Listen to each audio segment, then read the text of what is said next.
Hello aspirant, আমি মিটন বিশ্বাস স্বাগত জানাচ্ছি জ্ঞান বিকাশ একাডেমির ইউটিউব চ্যানেলে। আজকে আমরা দেখব 25 জুলাই কারেন্ট অ্যাফেয়ার। ফেডারেল ব্যাংকের নতুন এমডি সিইও পদে নিযুক্ত হলেন কে ভি সুব্রমণিয়ান। ফেডারেল ব্যাংকের নতুন এমডি সিইও পদে নিযুক্ত হলেন কে ভি সুব্রমণিয়ান। মহিলা কুস্তিগীরদের জন্য রেসেল ফর গ্লোরি প্রোগ্রাম চালু করেছে ইন্ডাসইন্ড ব্যাংক। মহিলা কুস্তিগীরদের জন্য রেসেল ফর গ্লোরি প্রোগ্রাম চালু করেছে IndusInd bank. UNESCO world heritage site মর্যাদার জন্য মনোনীত হয়েছে চড়াইদেও মৈদাম, তা আসামে অবস্থিত।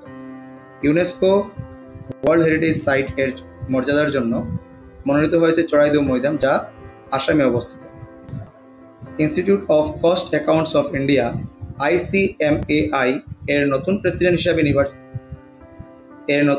হিসাবে নির্বাচিত হয়েছেন বিভূতি ভূষণ নায়ক। বিভূতি ভূষণ নায়ক ICMAI এর নতুন প্রেসিডেন্ট। নভেম্বর মাসে COP29 নামে ক্লাইমেট সামিট হোস্ট করবে আজেরবাইজান। নভেম্বর মাসে COP29 নামে ক্লাইমেট সামিট হোস্ট করবে আজেরবাইজান।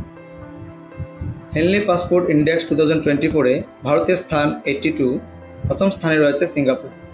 ভারতের স্থান 82, প্রথম স্থানে রয়েছে সিঙ্গাপুর।